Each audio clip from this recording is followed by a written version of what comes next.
ক্ষেত্রে যে অন্যায় অনিয়ম এবং দুর্নীতির অভিযোগগুলো আছে এবং এখনও আমি দেখতে পাচ্ছি আপনারা সেগুলো সার্চ করে অনেকেই বের করছেন এবং মিডিয়ায় প্রকাশ করছেন, এজন্য আপনাদেরকেও ধন্যবাদ জানাই। এই বিষয়গুলোতে আমরা তদন্ত করব এবং যারা দায়ী তাদের বিরুদ্ধে ব্যবস্থা নেওয়া হবে এবং ভবিষ্যতে যাতে এরকম কোনো ঘটনা না ঘটে সেজন্য ইতিমধ্যে আমি বিসিবির সংশ্লিষ্ট এবং ক্রিকেট সংশ্লিষ্ট যাদের সাথেই কথা বলেছি যে যেই গঠনতন্ত্র আছে আমাদের প্রত্যেকটি ফেডারেশনের, সেই গঠনতন্ত্রগুলো যাতে ডেমোক্রেটিক হয় এবং সেখানেও যাতে একনায়কতন্ত্র চর্চা করার সুযোগ না থাকে সেভাবে সেগুলোকেও পুনর্গঠন করার আমাদের পরিকল্পনা আছে। বিসিবি সংক্রান্ত অলরেডি আপনি জেনেছেন যে বিসিবি যারা পরিচালক আছেন তারা পদত্যাগ করতে রাজি, একই সঙ্গে সভাপতিত্ব ছাড়বেন নাজমুল হাসান পাপন, তিনি সেটাও সেই ধরনের খবর আমরা পাচ্ছি। সেক্ষেত্রে আপনারা কত অবগত, আর নারী বিশ্বকাপ সেক্ষেত্রে কতটা চ্যালেঞ্জের মুখে পড়বে? বিসিবির ডিরেক্টর এবং সভাপতির পদত্যাগের বিষয়টি আমি মিডিয়াতে দেখেছি, কিন্তু অফিসিয়ালি আমি এ বিষয়ে কোনো নিশ্চয়তা কিংবা বক্তব্য পাইনি। এ বিষয়ে আমরা আলোচনা করছি বিভিন্ন স্টেক হোল্ডারদের সাথে, ক্রিকেট সংগঠক, সাবেক ক্রিকেটার, এ বিষয়ে একটি ভালো সমাধানে পৌঁছানোর জন্য, এবং নারী ক্রিকেট বিশ্বকাপের বিষয়টিও এখনও প্রক্রিয়াধীন আছে। এ বিষয়ে আমরা আইসিসি সহ আরও যারা বডি আছে সবার সাথে আলোচনা করার মাধ্যমে একটি সিদ্ধান্তে পৌঁছাবো এবং আপনাদেরকে অবগত করব। Last 3 questions. আসিফ ভাই, আমি তাহমিদ আহমেদ টিভিতে কাজ করি। আপনি বিসিবির কথা বলছিলেন, আসলে বিসিবিতে আসলে যে গঠনতন্ত্রের কথা বারবার বলা হচ্ছে, সেই গঠনতন্ত্রে কিন্তু সভাপতি সহসভাপতি নির্বাচন করতে হবে সেটা লেখা আছে।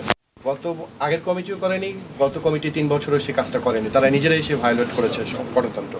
তা বারবার যে গঠনতন্ত্রের অজুহাত দেখানো হয় মানে স্টেক হোল্ডাররা আইসিসির কাছে, সেই জায়গায় কি কোনো সমাধান আপনারা আসতে পেরেছেন বা অন্তর্বর্তী কমিটি বা অন্য কিছু করবার জন্য?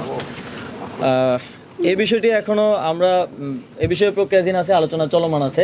তো কোনো একটা সমাধানে পৌঁছানোর আগ পর্যন্ত আমি এ বিষয়ে কোনো মন্তব্য করতে চাচ্ছি না। কতদিনের মধ্যে করতে পারবেন? খুব দ্রুত সময়ের মধ্যে আপনারা সুসংবাদ পাবেন, আশা করি আপনাদেরকে জানাতে পারবো।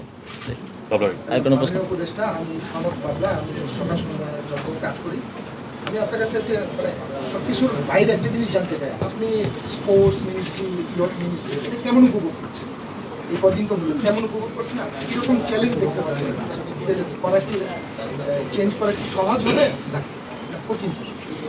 আমার মনে হয় যারা স্পোর্টস মিনিস্ট্রিতে এতদিন ধরে কাজ করে যাচ্ছেন তারা যদি সহযোগিতা করে, তাদের সহযোগিতা আমি পেলে এটা খুব দ্রুতই যেই চ্যালেঞ্জগুলো আছে সেগুলো আমরা মোকাবেলা করতে পারবো এবং অন্যান্য সেক্টরের থেকে আমার মনে হয় এখানে কাজ করাটা সহজ হবে এবং আমরা খুব দ্রুতই আপনাদেরকে আমাদের সাফল্য এবং দৃশ্যমান যেই সফলতা সেটা দেখাতে পারবো।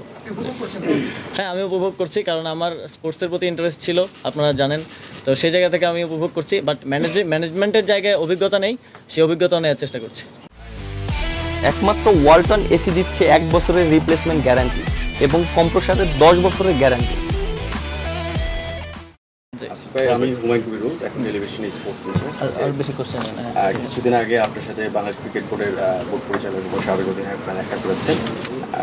সেখানে টি-20 বিশ্বকাপ নিয়ে কথা হয়েছে। টি-20 বিশ্বকাপের কথা আপনি বললেন যে কিছুদিনের মধ্যে সিদ্ধান্ত হবে, তবে আমি যতটুকু জানি আইসিসি একটা সময় টাইম ফ্রেম বেঁধে দিয়েছে, 20 তারিখের ভিতরে সিদ্ধান্ত হবে। তাদের বিকল্প ভিন্নও আছে। যদি বাংলাদেশে টি-20 বিশ্বকাপটা না হয় সেক্ষেত্রে আপনার বা আপনার সরকারের একটা বড় চ্যালেঞ্জ কিনা, একটা নিরাপত্তাজনিত পরিবেশে, এটা একটা বিষয়। আর আপনি বিসিবি তো কিছু পরিবর্তনের কথা বলেছেন, সেই পরিবর্তনটা কীরকম হতে পারে? বোর্ড পরিচালকদের পরিবর্তন বা কোন প্রক্রিয়ার পরিবর্তন? দুটো বিষয় আগে টি-20 বিশ্বকাপের বিষয়টা, যে চ্যালেঞ্জটা সরকারের কাছে।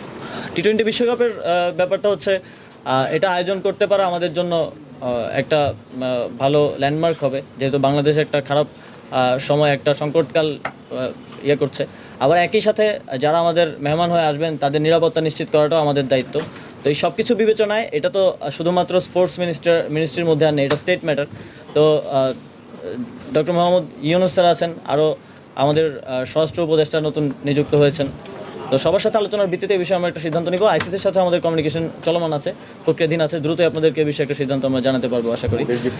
আর বোর্ডের পরিবর্তনের বিষয়ে আমরা তো প্রথম থেকে বলে আসছি যে আমরা রিফরমেশন করব সিস্টেমে, ব্যক্তির না।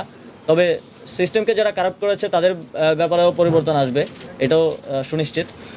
তবে আমরা বোর্ডের পরিবর্তনের ক্ষেত্রে মনোযোগ দিচ্ছি বোর্ডের যেই কনস্টিটিউশন আছে, যারা নতুন দায়িত্বে আসবে কিংবা পাবে তাদেরকে সেই কনস্টিটিউশনে সেটাকে আরও ডেমোক্রেটিক করে গড়ে তুলতে হবে এবং পাশাপাশি যে অনিয়ম দুর্নীতিগুলো এতদিন হয়েছে সেগুলোও প্রকাশ করতে হবে, যাতে বাংলাদেশ ক্রিকেট বোর্ডকে নতুনভাবে সাজানো যায়। শুধু ক্রিকেট বোর্ড না, বাফুফে সহ অন্যান্য যে ফেডারেশনগুলো আমাদের অধীনে আছে সবার ক্ষেত্রে আমাদের একই পরিকল্পনা। এখানে কি সাবেক এবং বর্তমান যে সাবেক যারা আছে তারা কি শেয়ার করছেন না? ফুটবল ফেডারেশনের যে প্রিমিয়ার লিগের বন্ধনের সময় পায় সেদিকে আর কয়েকদিন সময় আছে এই ক্ষেত্রে কয়েকদিন আপনারা বলছেন যে প্রিমিয়ার লিগ অংশ নেবেন না এই ক্ষেত্রে প্রায় 130 থেকে 150 প্লেয়ার তারা ফেডারেশন থেকে আজকে আসার কথা এসে আলাপ করার কথা সংকটটা নিয়ে তিনটা ক্লাব যাবে। হ্যাঁ, ফেডারেশন থেকে আজকেই মন্ত্রণালয়ে আসার কথা এবং এই বিষয়ে আলোচনা আমরা করব, আলোচনা করে একটা সমাধানের দিকে যাওয়ার চেষ্টা করব। ধন্যবাদ। উপদেষ্টা মহোদয়, খেলার বাইরে কি একটা প্রশ্ন করা যাবে কিনা? না, আমরা একটা ছোট্ট প্রশ্ন, আমি মিজান এসিবিতে কাজ করি, একটু এখান থেকে প্রশ্ন করছিল তো ভাই। শেষ করি খেলার বাইরে যদি প্রশ্ন করা যায় আপনি অনুমতি দিলে একটা প্রশ্ন করতে চাই। মিনিস্ট্রিতে ইউথ অ্যান্ড স্পোর্টস মিনিস্ট্রি সংক্রান্ত কোশ্চেন করলেই ভালো হয়।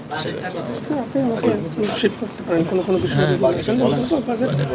আপনি একটা বাজেটের প্রশ্ন করেছেন, এটি আমরা একটা কনসেপ্ট নোট, একটা ধারণা প্রথমে আমরা এটা করতে চাচ্ছি এবং আন্তর্জাতিক যে অন্যান্য দেশ যেটি করছে সেই আদলে আমরা করতে চাচ্ছি। সুতরাং এটি একটি ফিজিবিলিটি স্টাডি হবে, ডিপিপি হবে, যদি প্রকল্পের হয় তখন এটার মূল্য নির্ধারণ হবে। আমরা যদি একদম নতুন জায়গায় যদি এটা করতে যাই সেই জায়গার দাম আসবে, বিল্ডিং যেটা করব সেইটা আসবে, অন্যান্য বিষয় আসবে। এইটা এই মুহূর্তে বাজেটের কথা বলা যাবে না আপনাদের কত টাকা লাগবে। আমরা তো প্রাক্কলনই করিনি, তাহলে আপনি কিভাবে জানবেন যে কত টাকা লাগবে বা আমরা জানবো? জি, আমি মহিউদ্দিন পলাশ, খবরের কাগজের স্পোর্টস ইনচার্জ। আমার কথাটা হচ্ছে যে আপনি তো 10 দিনের মতো দায়িত্ব পালন করে ফেললেন, তো স্পোর্টসটা হয়তো কিছুটা আপনার নখদর্পণে এসে যাবে। তো এই 10 দিনের আলোকে আপনাদের জানতে চাই, ফুটবল অলিম্পিক ছাড়া বাকি সবগুলো ফেডারেশনের প্রেসিডেন্ট কিন্তু গভর্নমেন্ট কিন্তু থেকে নিয়োগপ্রাপ্ত, দে আর নট ইলেক্টেড। এখন ম্যাক্সিমাম ফেডারেশন দেখা যাচ্ছে কোন ফেডারেশনের প্রেসিডেন্ট সেক্রেটারিও আপনার দায়িত্ব পালন হয়। যদি আমি স্পেসিফিক্যালি বলি কাবাডি ফেডারেশন, সেখানে প্রেসিডেন্ট ছিলেন আইজি, সেক্রেটারি ছিলেন আপনার ডিএমপির কমিশনার। এরকম কিছু ফেডারেশন একদম শূন্যতা দেখা দিয়েছে। তো এরকম কিছু ফেডারেশনকে আপনার মানে গুরুত্ব দিয়ে সিলেক্ট করে মানে জরুরি ভিত্তিতে কোন ব্যবস্থা নেবেন কিনা কার্যক্রম মানে দ্রুত পরিচালনা করার জন্য? যেই ফেডারেশনের স্থিতাবস্থা তৈরি হয়েছে, পদগুলো শূন্য হয়ে গেছে কিংবা দায়িত্বশীলরা নেই, তাদের সাথে আমরা বসে দ্রুত সময়ের মধ্যেই সেই ফেডারেশন বা স্পোর্টস সংক্রান্ত যারা কাজ করছেন দীর্ঘদিন ধরে তাদেরকে দিয়ে আবার সেগুলো পুনর্গঠন করার উদ্যোগ নেব। আপনাদের সবাইকে ধন্যবাদ। আজকের মতো এখানে